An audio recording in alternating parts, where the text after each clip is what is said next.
Hey, welcome. My name is Rachel Smith, and this is the Natural Health Rising podcast.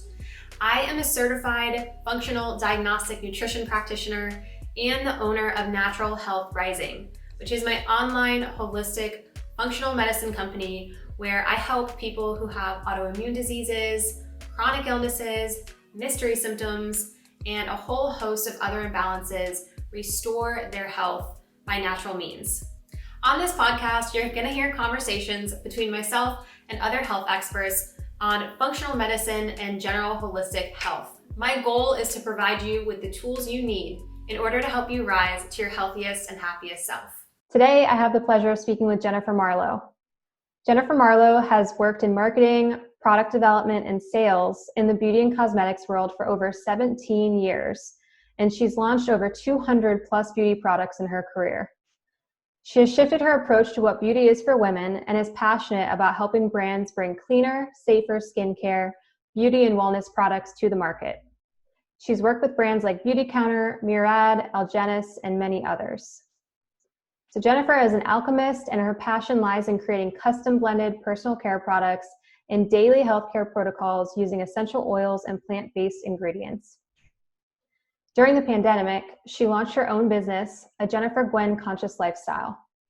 Jennifer is passionate about guiding others to live a conscious lifestyle with a focus on stress reduction, women's health, hormonal balancing, endometriosis, digestive conditions, anxiety, insomnia, and more. And she uses lifestyle modifications and food as medicine. So welcome, Jennifer. Hi, it's great to be here. Yeah, I'm excited for our chat today. Yeah. So to start off, I would love to have you tell us about your wellness journey. Yeah. So basically, my wellness journey, I would say, started when I found my yoga studio in Santa Monica. About 10 years ago, I began practicing yoga more as a spiritual practice, and I had been going through my entire life really just struggling with women's issues, and I really wanted to get my life on track. So I began practicing yoga, and from there I also became a yoga teacher part-time, and that's really how I discovered more of how I really wanted to shift what beauty is for a woman. I had already been working in the beauty industry for about 8 years. And once I discovered more of my spiritual path of yoga, it really brought me into feeling more into my body. So that's sort of where it started. Okay, so take us back a little bit then to what was the health struggle and what were the women issues that you were dealing with? Yeah, when I was about 16 years old, when I first started my menstrual cycle, for the first time, I had immediately began having really challenging periods. I had really bad cramps, and I had fainting and blackout spells, and was feeling nauseous and had vomiting every month with my cycle. And my mother didn't really know what was going on, so she immediately brought me to the gynecologist. And after discussing all of the symptoms, of course, before I even became sexually active, the gynecologist put me on the birth control pill. So I had been on the birth control pill from age 16 throughout my entire life, off and on. And I had tried to take myself off of it. I had gone on, I don't know, maybe 10 or more different types of birth control, and just putting all of those hormones and chemicals into my body and disrupting my cycle over the years. The problems kept persisting. And anytime I tried to go off the birth control pill, I would always have these episodes again. So severe cramps, blackouts, fainting spells, which one time in my 20s, I actually had a pretty bad episode where I had cysts in my ovaries that I didn't know about. I just thought it was bad cramps. And I actually got rushed to the emergency room because I learned that they were the size of a grapefruit and they ruptured. And I actually passed out. And from that, I knew that there was something that needed to be done, and that I couldn't just keep disrupting my monthly cycle with birth control pills anymore. So like I mentioned, around, I would say about 10 years ago now, I went off the birth control pill finally after all of those years of being on it. And I decided to take a different approach to my cycle. And I found essential oils and really just found that clearing my body of those chemicals, I began to really feel more. So feeling all of the different phases and learning about all the different phases of my cycle and beginning to use essential oils to help to alleviate any of the symptoms, whether they be physical or emotional symptoms. And obviously incorporating that with yoga and meditation and doing specific yoga poses and taking a more holistic approach across my entire lifestyle, completely shifting my lifestyle, I was able to really begin to alleviate all of those horrific symptoms that I was having, like the blackouts, the fainting, nausea, vomiting, and all of that. I suffered from, repeated visits to the gynecologist, and I had, cysts and fibroids constantly showing up in any exams that I would have. And they just continued to say that the only answer was birth control pills. And I just was no longer accepting that. So. Wow. So much to unpack here. So let's actually go back to talking about when you're 16 years old and they put you on birth control pills. Let's just talk about how this is way too common of a scenario. And even now, even though now we know how bad birth control is for the body, how it disrupts hormones and all that, and doctors are still prescribing birth control and even prescribing it for simple things like acne. I just think that is insane. And what were the reasons for going to trying 10 different birth control pills? The symptoms kept popping up, or what was going on there? Well, I definitely did have the hormonal acne throughout my life. That's another reason why I ended up in the beauty industry, because I wanted to unlock the code to having beautiful skin, right? And they continued to put me on, other skin topical treatments in addition to the birth control. But I think they continued to change my birth control as newer ones came out, maybe with less hormones, and they were saying that maybe it would be better. I had really excessive mood swings also. I was feeling very unbalanced throughout my entire cycle, like one week to the next, and having horrific PMS, which we know now doesn't have to be a thing, right? So feeling very emotional, very angry, frustrated, crying, all of these things just seemed to be what I thought were normal, and would go back to the gynecologist asking them for solutions. And maybe another pill would be better for you. And that was always the answer. And I think that I must have been on at least 10 different ones throughout my life.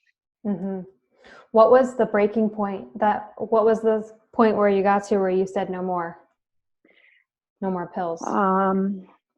I think that it was about when I was 39, which was now almost 10 years ago.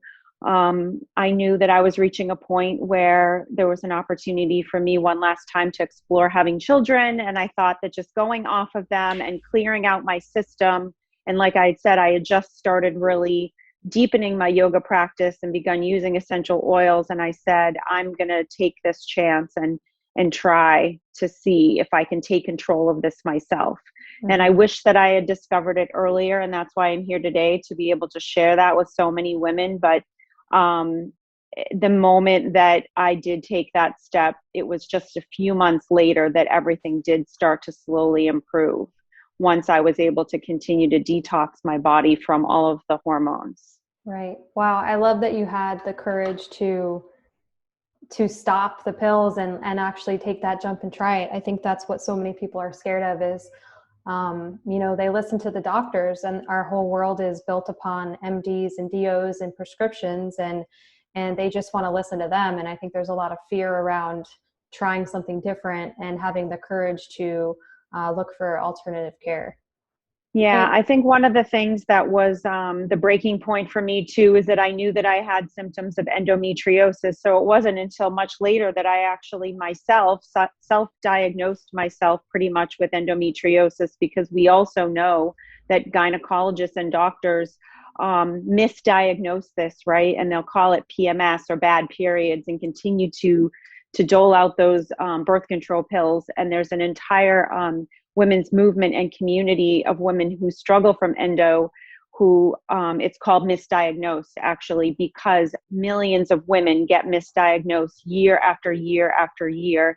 And for me, once I saw that a lot of my symptoms were aligning with what endometriosis is described as, that's when I knew that the birth control pill was just going to continue to cover it up. And if I ever went off of it, like I said, the symptoms were horrifically worse.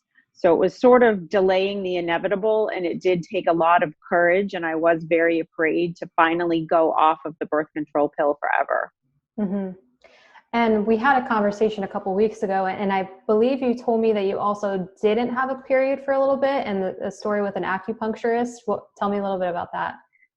Yeah, so I did find acupuncture in about 2011, and I found one that I used for about 7 years, actually, and my periods were still pretty severe. And I could feel, like I said, once I started to feel into my body, I could feel when I was having these cysts and fibroids, and I would have very irregular periods, very heavy periods. They were just really all over the place. And this is after I went off the pill. But once I started with acupuncture and specific blends of Chinese herbs, it really, things started to move. So it just helps to move the stagnant blood and the stagnant energy, and everything got so much better.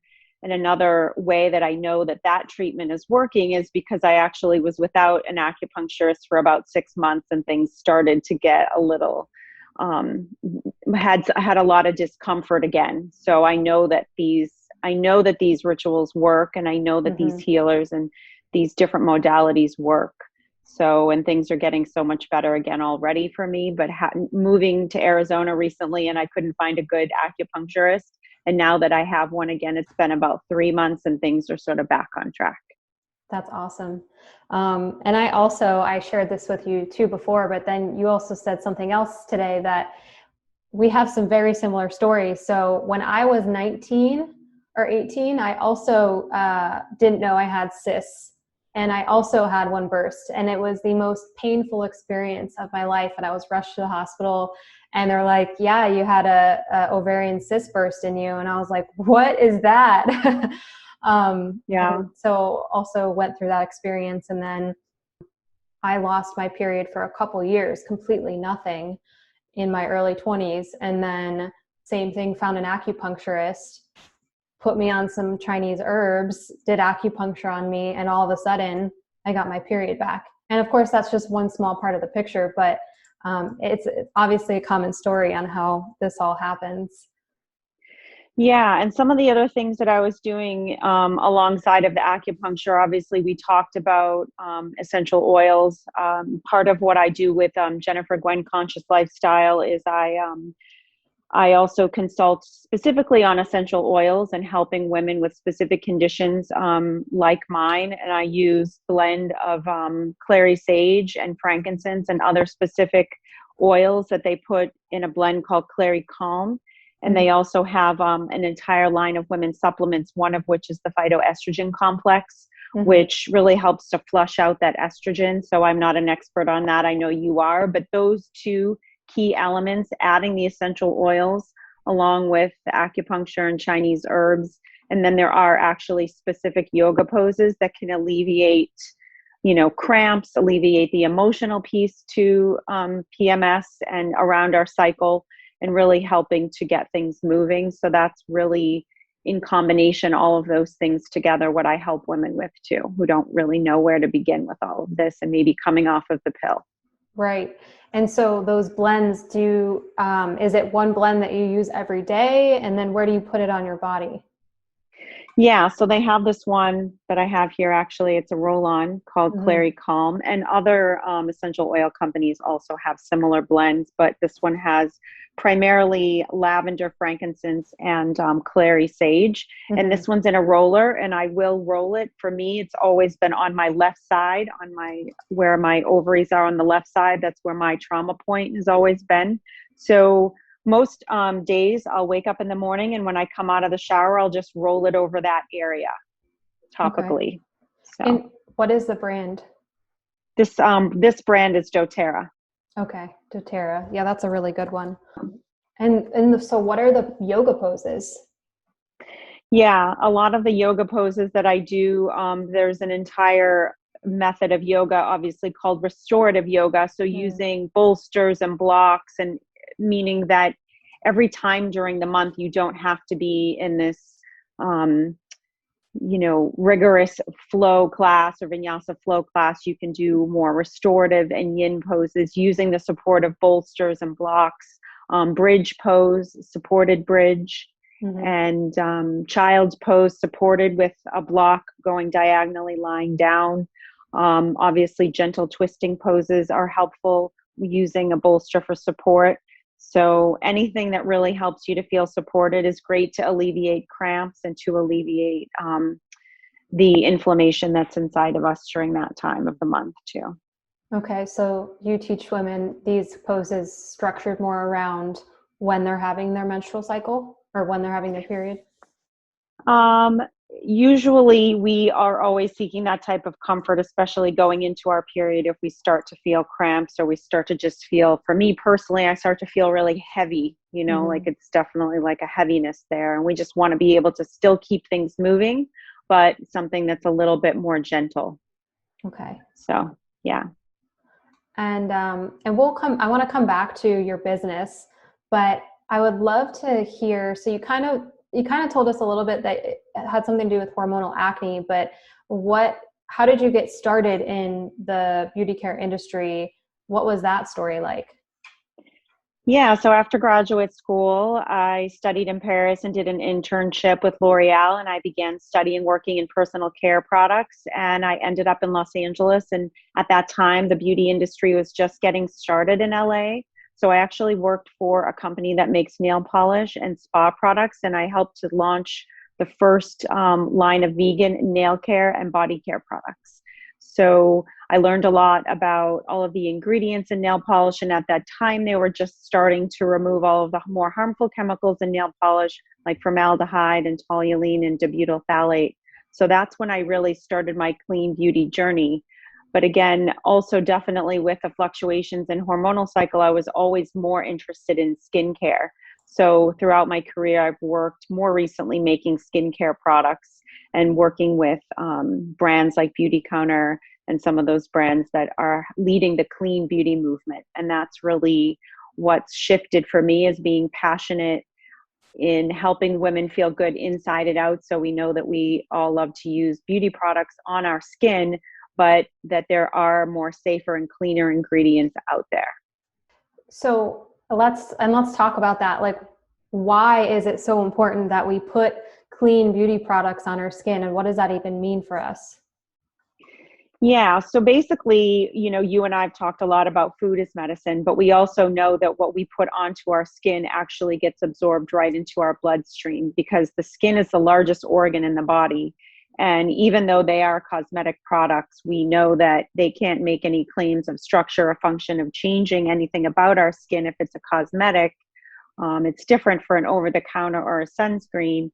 But for a cosmetic skincare product, we know that putting it onto our skin, it's laying on top of our skin, our largest organ, all day. So in that sense, when you know it's going to be absorbed into your bloodstream, you want to know exactly what's in your products. So just like with food, I began reading more of the labels, encouraging people to read the labels, and also making more conscious choices for what companies I work with. The company that I work with now is a manufacturer, so I've been really getting to know more and more of how to make a skincare product from the beginning, and the formulas that are in all the ingredients that are in the formulas.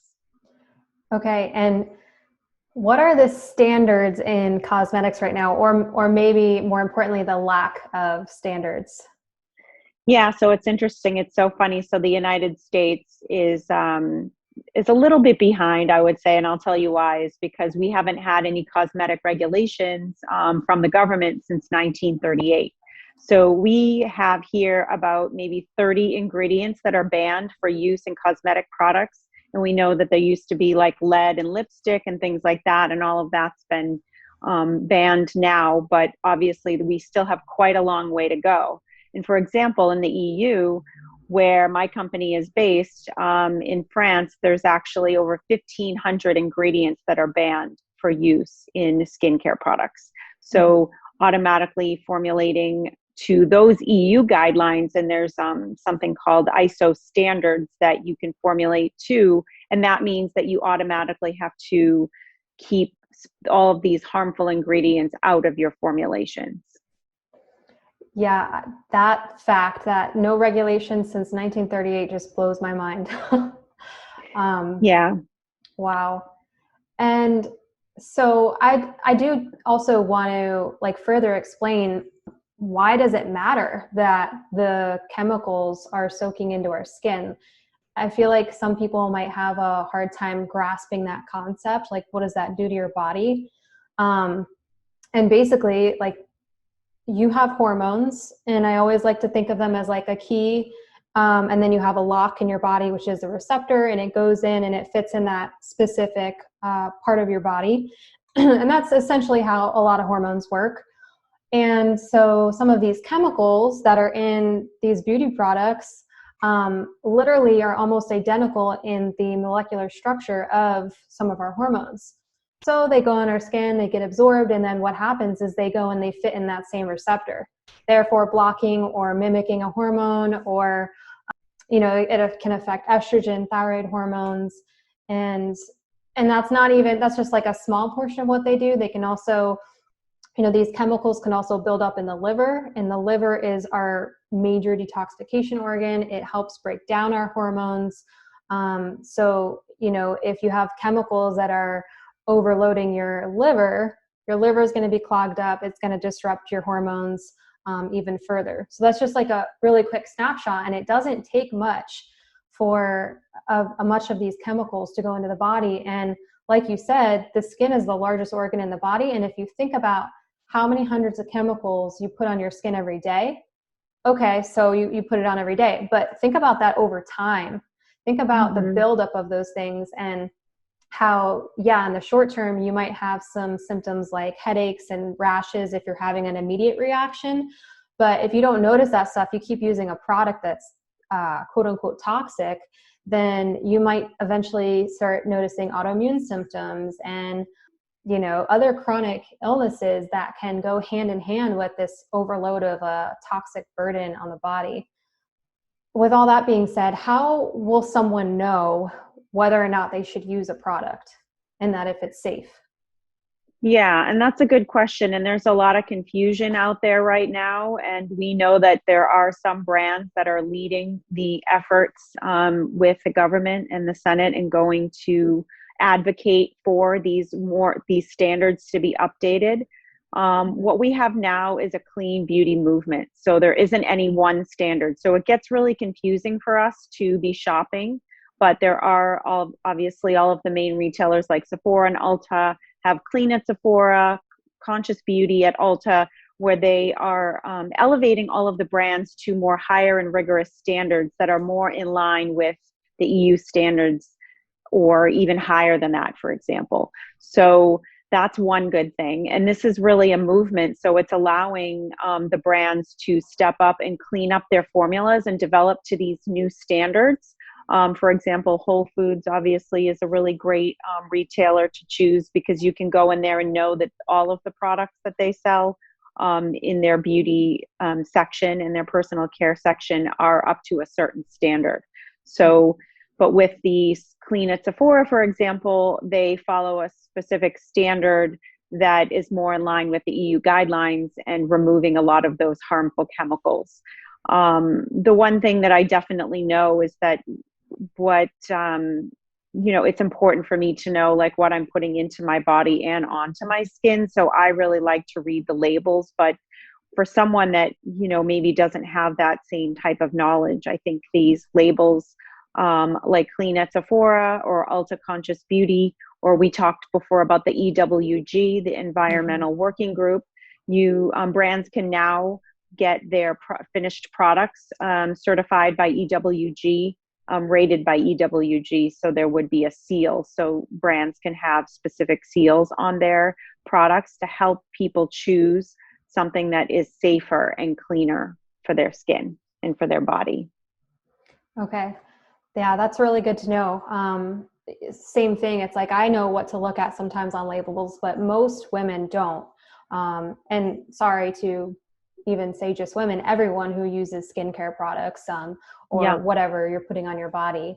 And I love that Sephora and Ulta are stepping into that light too, because years and years ago, I loved Ulta, and I actually stopped shopping there and started, once I got into this and started doing my own research and shopping online. So I actually didn't know that they stepped up their game like that. So that's nice to hear.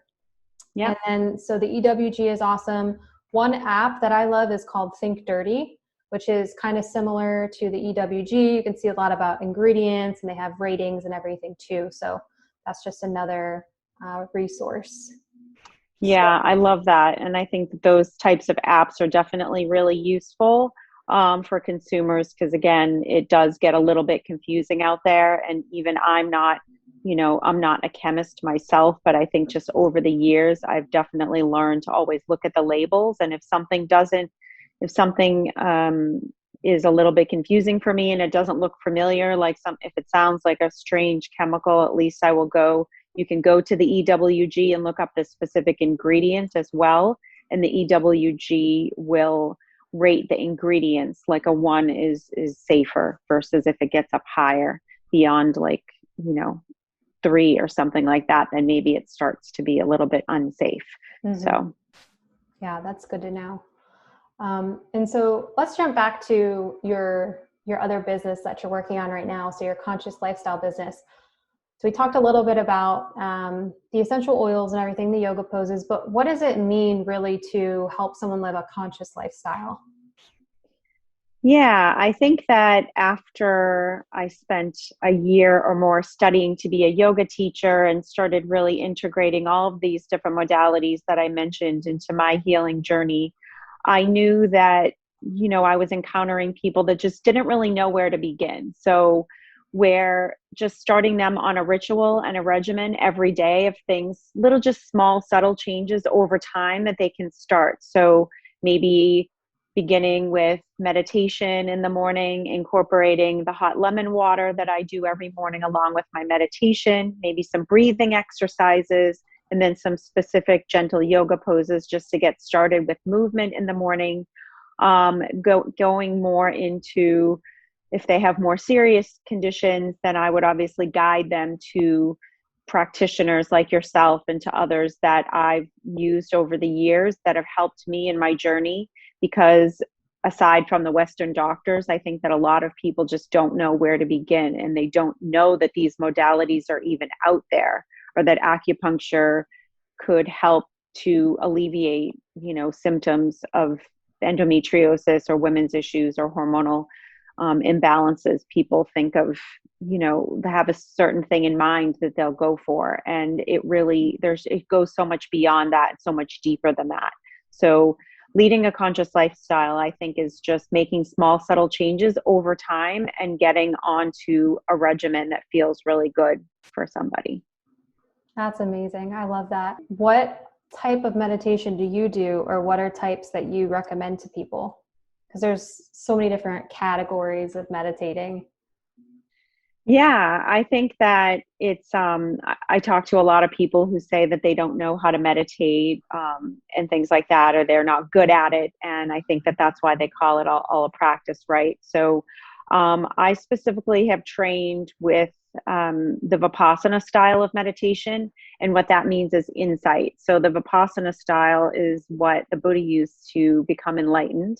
And it is really just to be able to be the observer of our mind. So there isn't really anywhere to get to, and there isn't any way to necessarily become good at it. It's more just to, over time, build up that mental muscle and sit with our own thoughts. And it's not about not having thoughts. It's more just to be able to calm the mind and observe them in a non-judgmental way. So that's pretty much the technique that I use. But I've also learned mantra meditation, repeating Sanskrit mantras that you use throughout yoga and meditation practices. So using a mala, the string of beads with 108 beads on it, using the mala to recite a specific mantra is also helpful because it helps us to get out of our mind. And then more recently, the breath work. So I've taken some classes in the Wim Hof style of breath work, and that's more the breath work through the mouth. So I think that just there's a lot of different types of breathing and meditation out there that could be useful, and it really just depends on what's right for each individual person. So I've tried so many different things, and in the morning I have a specific ritual, and working with a client, I'll just help them and guide them to what's best for them. I think it's good for someone to try multiple meditation types, and because there are so many, and just seeing what works for them, I think that's definitely the way to go. Are you taking classes to teach Wim Hof, or just like you just take it for yourself? I was thinking of taking the training, but I haven't signed up for that so far. Right now, I did just take the level 1 workshop, or just the 3-hour workshop, because I know that we met at our Human Optimization Center, and you saw me the first time I got in the ice bath there. It was really challenging. And that's when the breath work becomes so powerful, because we learn that everything, overcoming pain in our body is really just a construct of the mind. So when I met you, I was having a lot of trouble getting into the ice bath. But once I was able to really learn that technique of breath work and breathing, specific technique through the mouth, was able to submerge into the ice bath so much more easily, and knowing that it's really just about controlling the mind. So Absolutely. Yeah. Controlling the mind, letting go, relaxing into it. Yeah. I love Wim Hof. Yeah. Are you going to go the full certification to be a Wim Hof instructor? I have actually been considering adding on some breathwork certifications. That's in the potential plans. Yeah. But not at the moment. Good. Yeah. Yeah. I was thinking of taking it again, the workshop with the breathing, but I do use the Wim Hof app, and there's great videos on YouTube as well. And then sometimes in our community, obviously taking those workshops is really great as well. But I think that even more so than the meditation lately, I think that getting to an even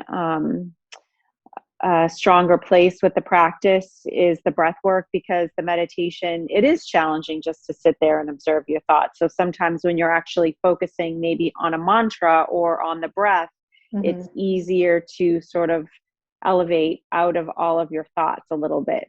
And it definitely, I feel like, is more effective. Yeah, I think so. Okay, so you help people structure their mornings and have them live this more conscious lifestyle. And so what does your morning ritual look like? Yeah, in the morning when I wake up, I do my best to try not to look at my phone. Usually for the first hour, I try my best to immediately go right into my meditation with my lemon water, which is really great for detoxification. And I think that way, just not starting your day with the news or reading your emails, I think it just allows you that time to sort of ease into your day in a more peaceful place. And so I'll sit in my meditation and do some breath work, maybe for about 15 or 20 minutes. And then I will do some movement, some just gentle yoga poses. And after the breath work, I will take a cold shower. So here in Arizona, my shower doesn't get so cold, but so that hasn't been effective so much lately, which is why I joined Optimize. But I do like to get into the cold plunge. But I think that getting into the cold or having cold exposure in the morning is really great to sort of wake you up. So I'll do all of that before I have my morning coffee. So that could be anywhere from, it could be starting at 15 minutes to 30 minutes to an hour. I think having an hour without looking at your devices is something that's really been beneficial for me throughout the day. Yeah, I agree. I don't do the same thing you do, but similar, at least with my phone goes on airplane mode at night, at least an hour before I go to sleep. That way I can read, don't have to worry about anything. I could do my nighttime ritual. And then in the morning, same thing. Because you don't want to start your day off looking at your phone. You're like, oh my God, I have text messages. Oh my gosh, that's Instagram. Oh my gosh, my boss texted me. Like all this stress, right? Like immediately to the body. And you need to take care of yourself so that you're able to fulfill everything you need to do for the rest of the day and help others as well. So I think that's really important to take that morning time. And also I'm curious, when someone works with you, is it like a program length or is it by session? How does that work? So there's two different ways to work with me. One is we can just work strictly on the essential oils, so coaching and coming up with specific blends. So I also make custom blends here depending on the person's things that they would like to achieve, or maybe they have certain ailments. I'll create customized blends. So that way we could work just with the essential oils with doTERRA and get them onto a regimen and a monthly plan for their oils that would work for them. And the other way is that they could do the women's wellness coaching, which what I offer right now. So I could do, usually what I do with women is have coaching like one session per week for an hour, and we'll create like action plans and we'll ease into creating that ritual for them and accountability. So also being that accountability partner for them and establishing what feels good for them. So the different types of yoga that could work for them. I do private yoga classes as well, and helping them to guide them so that what works best for them. Okay. And I can also do retreats, like weekend retreats, and just something that's more intensive if a woman is looking just to jumpstart their regimen. So if they don't want ongoing help, they want something that's immediate and faster and more effective to start off with, maybe spending a weekend together, incorporating all of the different things that I offer and that I guide. And I've done weekends with hiking and meditation and yoga and things like that. Okay. So this is all done in person, or do you ever work with people online?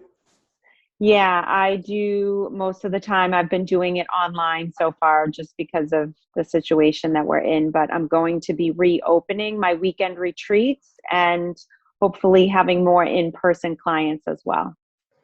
Yeah, that'll be nice to have that in-person real connection again instead of just Zoom calls, but also really awesome because you can probably work with women all over the world, right?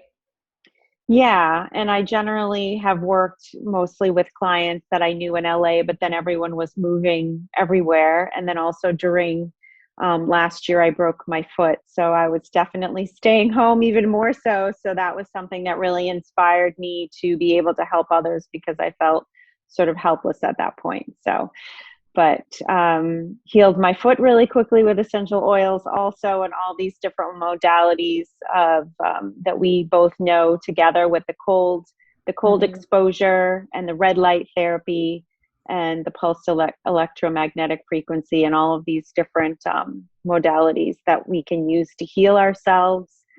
So all of those things I absolutely love to help and share with others the healing that I've had and feeling good in our bodies. Yeah. Well, thank you so much for chatting with me. I loved hearing your story, more of your story. I love what you're doing. I definitely think that women need this in their lives. Like they need to understand how to really take care of themselves better.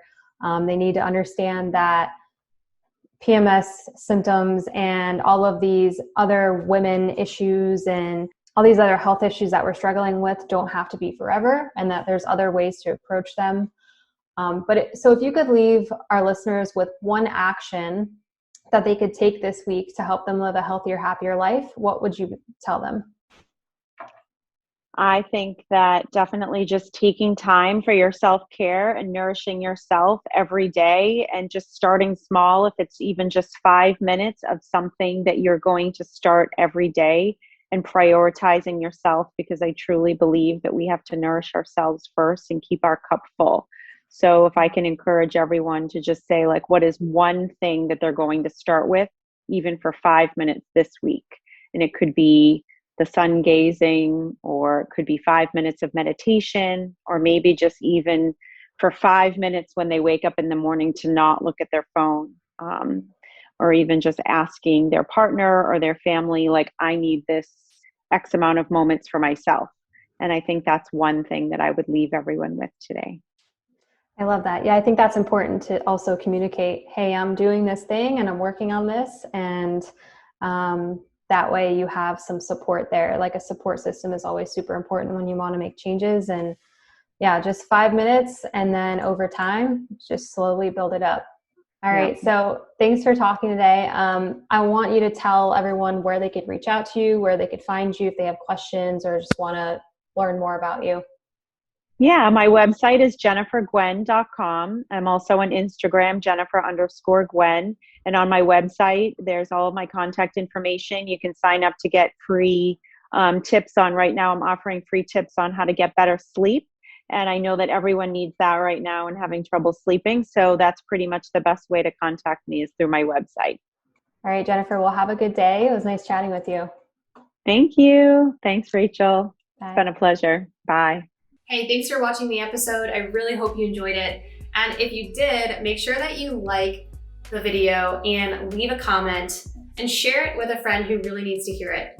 Because when you share this information, you're also gonna help other people level up their health. And if you or somebody else you know wants to work on their health and they're looking for a functional medicine practitioner, feel free to reach out to me to apply to work together. Thanks for watching, and keep striving to become your healthiest, happiest self.